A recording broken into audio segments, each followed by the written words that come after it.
திருவோடு மரம் திருவோடு மரம் திருவோடு மரம் திருவோடு மரம்னு ஊரு ஃபுல்லாக தேடுதுங்க. ஆனால் எவ்வளவு திருவோடுகள் காய்த்து காய்த்து இருக்குன்னு. ஆனால் திருவோட்டு மரத்தில் மலர் வர்றது எவ்வளோ பெரிய விஷயம் பார்த்தீங்களா? நமச்சிவாய். இது காண கிடைக்காத மலர்கள்.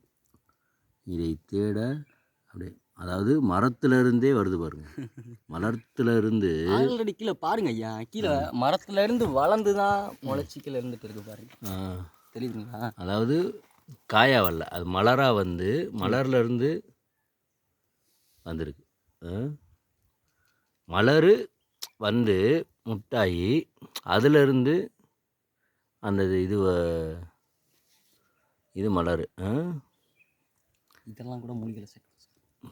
இது மூலிகைக்கு உண்டான உண்மைக்கே அவங்க நினைக்கிறாங்க திருவோடுன்னு. அந்த திருவோடு மரத்தில் அந்த திருவோடில் வச்சு குழந்தைகளுக்கு அந்த காலத்தில் அந்த ஆதியில் உணவு ஊட்டியிருக்காங்க. மருந்து ஆதியில் உணவு நீர் அறிந்திருக்காங்க. அந்த நீர் நம்ம பருகிறப்ப எவ்வளவோ மகிமை இருக்குது.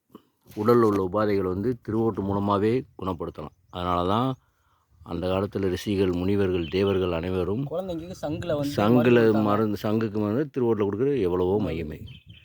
இதை சொன்னோம்னா இந்த கலியுகத்தில் என்ன சொல்லுவாங்க? நம்மளை பைத்தியக்காரன்னு சொல்லுவாங்க.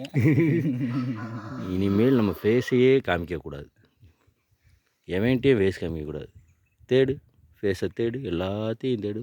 ஒன்றையே தேடுங்கடா. வேவேன் அடுத்தவன் என்ன பண்ணுறானே பார்த்து தெரியுறாங்க.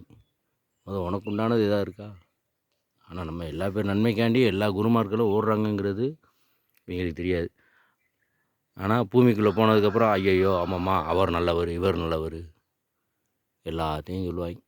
இதுதான் மனித வாழ்க்கை.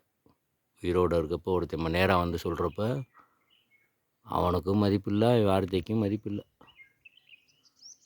மகிழ்ச்சி. இதை காண்பித்த இறைவனுக்கு நன்றி.